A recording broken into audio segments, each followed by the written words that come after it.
Foi iniciada a segunda etapa da obra, que é a esperança para acabar com um antigo problema de Santos: as enchentes na entrada da cidade. Serão gastos quase 300 milhões de reais para a troca do sistema de drenagem. A verba foi liberada por meio de uma linha de crédito com a Caixa Econômica Federal. Equipamentos e máquinas na rua. O pessoal faz medições, buracos. É o início da segunda fase do projeto Nova Entrada de Santos. As obras são na rua Ana Santos, na Lemoa, onde vai ser instalada uma nova tubulação para escoamento da água. Mas são várias etapas. O primeiro serviço que eles vão fazer aqui na rua é a substituição dessas tampas de concreto aqui que cobrem a galeria. Vai ser feita uma laje e depois eles vão arrumar as calçadas com concreto para que a passagem, o fluxo de pessoas fique tranquilo e elas possam trafegar, andar aqui com segurança, porque aqui na Vila Lemoa, do lado, de manhã cedo e à tarde, saem muitas crianças que passam por aqui pela rua e vão para a escola que é ali na frente. Só depois que eles terminarem as obras desse lado é que eles vão passar lá para o outro lado. Então eles vão fazer o buraco na rua e instalar a tubulação para escoar toda a água. O trabalho na rua Ana Santos deve durar 140 dias. A previsão é que a segunda fase completa seja concluída em 1 ano e meio. Nós vamos fazer uma grande intervenção na Nossa Senhora de Fátima. Essa intervenção, logicamente, vai ter aí um problema de intervenções que dependem de desvios de trânsito e, por conta disso, nós estamos fortalecendo primeiramente as vias necessárias para os desvios de trânsito, que são, no caso, a Boris Kaufmann e a Ana Santos. E além das pavimentações aqui internas dos bairros que vão favorecer essas questões aí. O projeto Nova Entrada de Santos tem um custo total de 290 milhões de reais. A terceira e a quarta etapas prevêem a construção de um viaduto e uma ponte. Quem mora na região ainda guarda um pouco de desconfiança, mas espera que as enchentes, um problema de mais de 40 anos, finalmente acabem. Tava precisando dessa obra, né? Tava e muito. Porque aqui enche demais. Você acredita que agora vai resolver?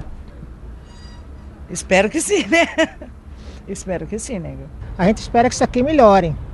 Agora, se vai melhorar, aí eu não sei, né? Mas a gente espera que sim, porque está precisando dessa melhora aqui. Pesquisa do Instituto Virtude revela o crescimento do pré-candidato e atual governador do estado. Márcio França aparece com 11,1% das intenções de voto. João Dória se mantém na liderança com 18,2%. Luiz Marinho está com 8,5%, empatado com Paulo Scaff, que soma 8,4%. Foram ouvidas 3.255 pessoas entre os dias 30 de maio e 1º de junho. Devem começar em agosto os trabalhos arqueológicos no veleiro inglês Kestrel, que naufragou há mais de 100 anos, e nos destroços que apareceram recentemente na praia do Imbaré, em Santos. A repórter Patrícia Nunes tem os detalhes. A Marinha do Brasil já autorizou a continuação de pesquisas sobre os destroços do veleiro. Sobre este assunto, entrevista agora o arqueólogo Manuel Gonzalez. Olá, tudo bem? O que se tem de notícias? Como que devem ser essas pesquisas? Quem está envolvido? Após essa liberação da Marinha, nós temos aí cerca de 60 dias de espera para a anuência do IPHAM, que são 2 órgãos de preservação do patrimônio, inclusive do patrimônio histórico e arqueológico. Então precisa dos dois estarem conversando, os dois estarem autorizando para nós iniciarmos os nossos trabalhos. A partir desse momento, nós vamos precisar fazer uma barragem, com estacas, estanques, para que não entre água no local. Porque a escavação arqueológica ela é complicada, não pode estar em local úmido, então ela tem que estar extremamente seca para nós começarmos então a fazer a avaliação do potencial arqueológico dos destroços que estão aqui enterrados. Trata-se de um trabalho extremamente minucioso, né? Sim, justamente por isso que precisa estar seco, porque nós trabalhamos com o pincel e com a pazinha, como vocês estão acostumados a ver até em documentários, em filmes. É justamente aquele trabalho do arqueólogo, minucioso, para que não se destrua, para que também não se perca nenhuma informação daquilo que nós estamos escavando e resgatando. Inclusive até para saber para onde irão esses destroços, caso eles não permaneçam mais aqui na praia. Sim, depois nós fazemos uma escavação completa, vai precisar ser feita uma análise entre todos os órgãos competentes, a minha instituição, Marinha, IFAM e Ministério Público, para fazer uma avaliação do que está preservado ou não, e aí sim decidir se os destroços ficam na areia, se nós vamos retirar todo esse material ou se parte do material. Então isso vai depender muito realmente dessa escavação e de uma avaliação do estado de conservação das madeiras e do ferro e cobre que compõem esses destroços. Obrigada por suas informações. Patrícia Nunes para Santa Cecília TV. A próxima extração do programa Nota Fiscal Paulista vai distribuir 6 milhões e 700 mil reais em prêmios. Os usuários cadastrados já podem consultar os bilhetes com que vão concorrer ao sorteio de junho no site www.nfp.fazendo.sp.gov.br. A Promotoria de Justiça de Mongaguá averigou um material abandonado encontrado em um galpão da cidade. No local utilizado pelo Departamento de Educação foi encontrada grande quantidade de materiais escolar e esportivo, utensílios domésticos, uniformes, livros, móveis, colchões, tênis, berços e agasalhos.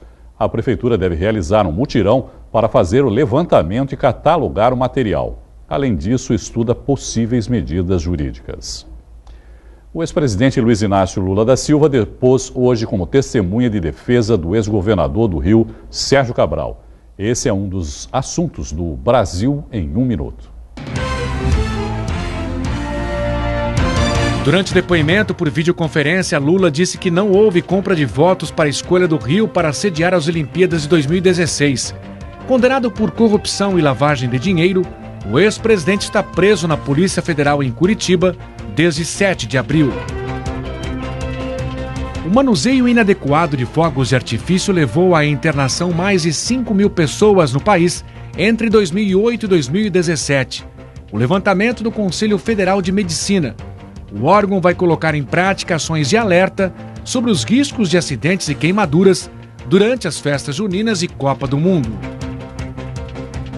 Mais de 40 ônibus foram incendiados e vandalizados em ataques desde domingo em Minas Gerais. Pelo menos 30 suspeitos foram detidos. A polícia investiga se a ordem dos atentados partiu de presos integrantes de facções criminosas. No Dia Mundial do Meio Ambiente, Santos firmou um importante convênio internacional. O repórter Fabiano Roma tem os detalhes. Aqui nessa tenda você fica sabendo como fazer o descarte correto de lâmpadas fluorescentes. É muito importante isso. E também tem outra tenda aqui, por exemplo, que é a Estação Ambiental, onde você vai aprender a importância de fazer também o descarte correto do lixo, separar o orgânico do que é reciclável e fica sabendo também para onde vai todo esse lixo. A feirinha aqui na Praça Mauá é para celebrar o Dia Mundial do Meio Ambiente, mas não é só isso não, tem uma extensa programação a semana inteira. Quem vai falar sobre isso com a gente é o secretário do Meio Ambiente, Marcos Libório. Secretário, semana inteira tem evento, não é isso? Mas hoje já começou com uma assinatura de um convênio importante. Fala um pouquinho para a gente sobre isso. Hoje é o Dia Mundial do Meio Ambiente, né?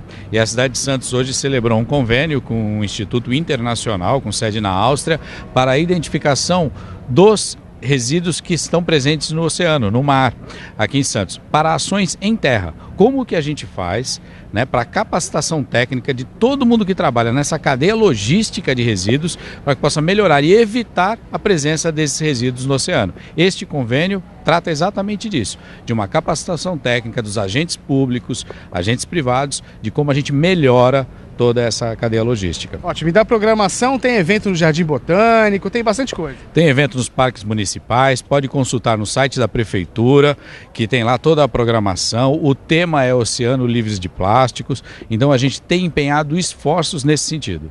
Muito obrigado, secretário, pela sua participação. Fabiano Roma, para Santa Cecília TV. E para falar mais sobre o assunto, o Caderno Regional recebe o promotor de Justiça, Urbanismo e Meio Ambiente de Santos, Dauri de Paula Júnior. Doutor Dauri, boa noite, obrigado, viu? Boa noite. Doutor Dauri, como nós vimos aí o secretário Libório falando, esse é o maior desafio hoje das autoridades, de alguma maneira, controlar o descarte, principalmente de material plástico, que está poluindo os oceanos? É um deles. Né? Em relação à poluição do mar, esse é um dos aspectos que precisam ser tratados, né? A Prefeitura firmou esse convênio para tratar dos resíduos de origem terrestre, né? Os órgãos ambientais, seja ele a CETESB, seja ele o IBAMA, fazem o controle das fontes, aquelas sujeitas à licença ambiental, e o Ministério Público está tratando com a CODESP uma melhor fiscalização da área de fundeio externo da Baía de Santos para controlar o descarte de resíduos dos navios, que é uma outra fonte de poluição marinha. Isso passa também pela orientação das pessoas em relação a isso, não é? Sim, principalmente da população em terra, né? Das atividades feitas em terra. No passado se dizia que a fonte desses resíduos eram os 2 lixões que nós tínhamos à beira do estuário, Sambaiatuba em São Vicente e Alemoa em Santos, e hoje esses lixões estão com as suas atividades encerradas, né? Não há mais esse descarte. Então é um descarte que vem daquele de origem terrestre, principalmente da falta de conhecimento da população, e daí a importância desse convênio que foi firmado. Nós não temos mais os lixões, temos os aterros, chamados aterros sanitários, que também não não foi a melhor solução, quer dizer, é uma boa solução, mas talvez já esteja, de alguma maneira, comprometida a situação desses aterros sanitários hoje, não é? Na verdade, o aterro sanitário do Sítio das Neves, né, ele foi a melhor solução no passado, né? Ele deveria ter sido um aterro do município de Santos, né? À época se optou por privatizar esse aterro, ele acabou sendo de fato construído por empresas privadas e em função disso se tornou em um aterro regional. Isso fez com que a vida útil dele acabasse muito mais cedo. Já está no limite? Já está no limite. O Ministério Público fez um acordo com a empresa que opera o aterro, para que a gente consiga dar uma vida útil um pouquinho maior para esse aterro, dentro das condições ambientais, né? Mas mesmo assim, mesmo se a empresa tiver todo o esforço necessário para isso, porque ainda não tomou muitas das medidas previstas nesse acordo, nós temos uma vida útil bastante curta. Inclusive os municípios já foram alertados, né, da necessidade da busca de alternativas, sob pena de termos taxas de lixo muito altas. Que alternativas teríamos? Essas taxas aumentariam principalmente se o aterro deixasse de ser aqui na região, sim, né, principalmente, né, doutor? É que já não há tempo para licenciar outra alternativa antes da vida útil desse aterro. Não há mais tempo? Não há tempo. Né? Isso deveria já ter começado há pelo menos um ano atrás, quando os municípios foram alertados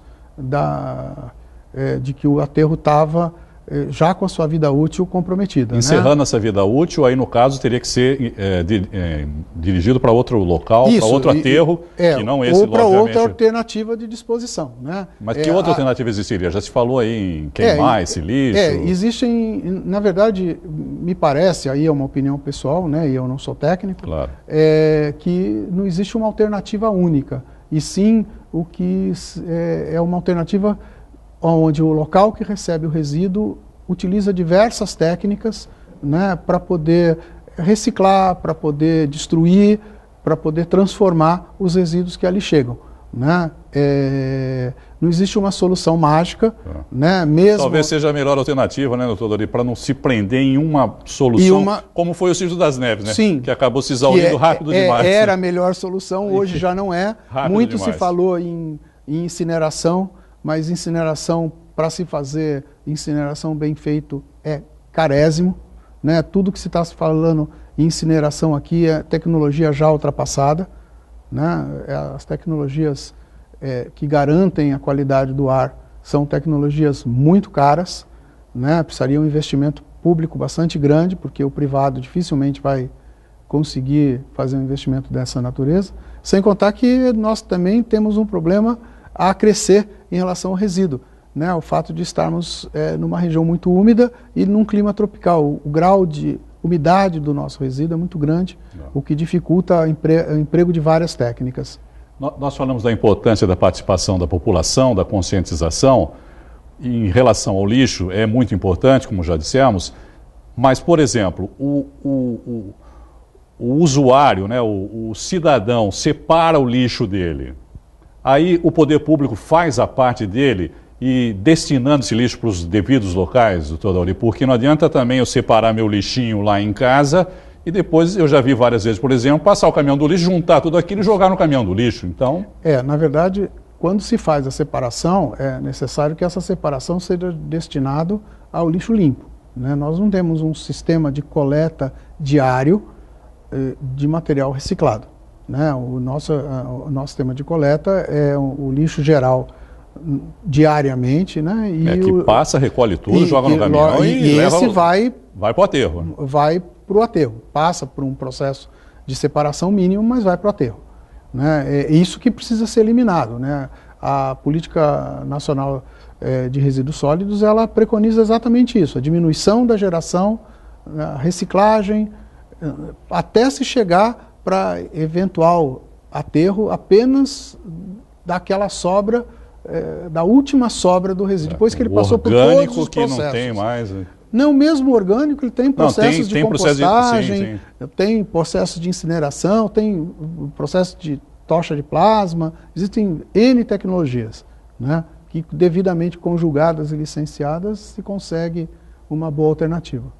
Aproveitar a sua presença aqui, doutor Dauri, eu queria que o senhor falasse um pouquinho também a respeito da matéria que nós acabamos de mostrar, que é a respeito do naufrágio lá do navio Kestrel e que tem a participação de alguma maneira do Ministério Público também, não é, Sim, doutor Dauri? O Ministério Público acompanha, seja porque quando a gente fala de meio ambiente, não é apenas o meio ambiente natural, né, é o meio ambiente urbano, é o meio ambiente cultural e o Kestrel, né, esses destroços, eles fazem parte desse contexto de meio ambiente cultural. O aparecimento de um naufrágio que estava preservado por situações naturais se deu por conta da erosão que vem acontecendo no canal de entrada do Porto de Santos, né? E que precisa de uma medida emergencial antes que você perca esse material arqueológico que está lá, né? E é isso que o Ministério Público vem acompanhando, fez reuniões com a Marinha, com o IPHAN, com o arqueólogo Manuel, que apareceu na reportagem, né? Com a CODESP, que em última análise é a responsável pela essa situação de erosão por conta da dragagem. Mas é um trabalho que exige que tem um grau de dificuldade grande, né, doutor Dauri? Na verdade, como nós vimos nas imagens material, ali, por exemplo, o material estava dentro da água, na imagem que a gente mostrou ali, né? O material está dentro da água, ele vai precisar fazer um isolamento, como na maré vazante ele chega a aparecer, mas quando a maré sobe, por exemplo, ele fica submerso. Né? Agora, para poder fazer a pesquisa arqueológica, ele precisa tornar essa área imune da influência das marés, né, cercando, para fazer uma avaliação. O primeiro passo é fazer uma avaliação para se verificar de fato o que é, qual é a importância disso, né? E a partir dessa avaliação, qual que vai ser a destinação, se nós vamos retirar esse material para destiná-lo o que demandariam isolar aquela área também, né? Demandaria isolar aquela área. Quer dizer, aquela área de praia vai ficar isolada provavelmente. Aonde está o navio, né? Na verdade, ele precisa ser cercado por estacas pranchas para drenar a água que está ali dentro e, a partir daí, fazer a avaliação arqueológica. Só para a gente encerrar, doutor Dauri, não perdendo a oportunidade, obras de entrada da cidade. O senhor acompanhou o projeto? Sim, o Ministério projeto Público que está de acordo com aquilo que se espera? Também acompanha com bastante preocupação, né? Porque havia um projeto ainda da administração passada, o projeto Santos Novos Tempos, e esse projeto ele priorizava a drenagem, né? Ele era um projeto urbanístico e principalmente projeto de drenagem.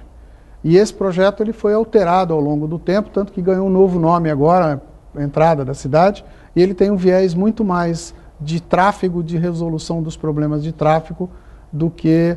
porque ele tem problema de enchente, tem problema de acesso à cidade, o número de caminhões muito grande ali e a população que está lá também, né, doutor? Então, o Ministério Público tem acompanhado o projeto para garantir que nesta obra de tráfego também sejam contempladas todas as questões relativas à drenagem, né? E é isso que nós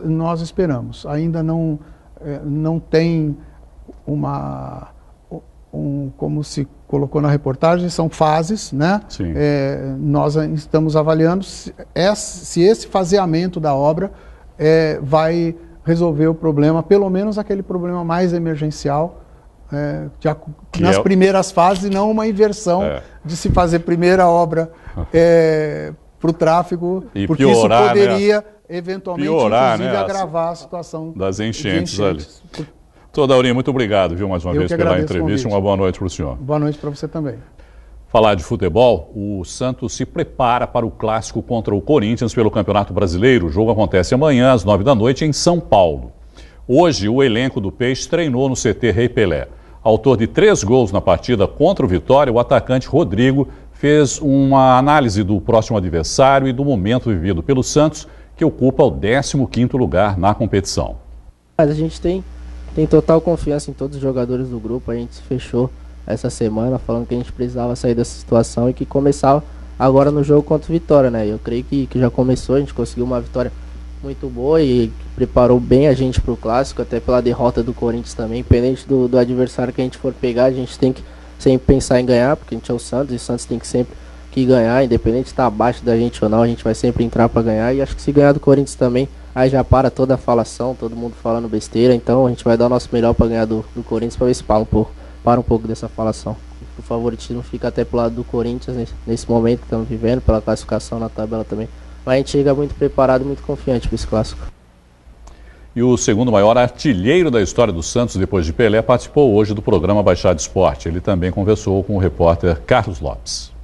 E eu começo o nosso bate-papo com o José Macia, o Pepe, falando da campanha do Santos. Por enquanto, 15º colocado nesta tabela do Campeonato Brasileiro. É decepcionante a campanha por enquanto ou ainda é cedo para criticar? Eu acho que realmente a campanha não é das melhores, mas o Santos tem condições de se reerguer, tem bons jogadores, um treinador jovem, é claro, mas um treinador que já mostrou que conhece de futebol. E, enfim, eu acho que o Santos vai reagir. Normalmente isso tem que acontecer e vai acontecer. Falando em bons jogadores, Pepe, tem aí uma joia surgindo, o Rodrigo. Que tal esse jogador? É um menino que vale a pena ver, goleador, com muita facilidade, próxima à área, raramente ele perde uma oportunidade e é uma joia rara que o Santos tem que lapidar direitinho, porque vai dar muitas alegrias à torcida do Peixe. Estamos aí às vésperas da Copa do Mundo e o Brasil. O que projetar para essa seleção do Tite? É uma seleção que tem muita condição. O grande problema do Brasil que a gente sente com parte da torcida é que a maioria, 80% a 90% dos jogadores brasileiros jogam no exterior. Então já não existe mais aquele carinho, aquele apego pelos grandes craques do futebol brasileiro da nossa época, que jogavam quase todos no Brasil. Por isso a torcida está meio ressabiada assim, mas eu acho que chega na hora do vamos ver, o Brasil realmente é um seríssimo candidato. Quem pode dificultar as coisas para a gente? Sempre aqueles tradicionais, né? São as equipes da Alemanha, da Argentina, Espanha, são seleções normalmente fortes, né, que costumam complicar. Mas, independente disso, como eu falei para vocês, já temos um time experiente, um time de jogadores cancheiros e levo muita fé no amarelinho. Obrigado, Pepe. Um abraço. Outro para o senhor. Carlos Lopes para Santa Cecília TV. Com a camisa do Peixe, Pepe disputou 750 jogos e marcou só 405 gols. Uma última informação, o ex-candidato à presidência do Santos Futebol Clube, Nabil Kasnadar, disse que pretende participar do projeto Santos S.A. O principal objetivo é transformar o alvinegro em empresa. Nabil entende que a iniciativa do presidente José Carlos Pérez não tem caráter político e vai colocar o Peixe na vanguarda do futebol brasileiro e sul-americano. Mais informações sobre o assunto você confere no Santa Portal. A edição de hoje fica por aqui. Uma boa noite para você e até amanhã.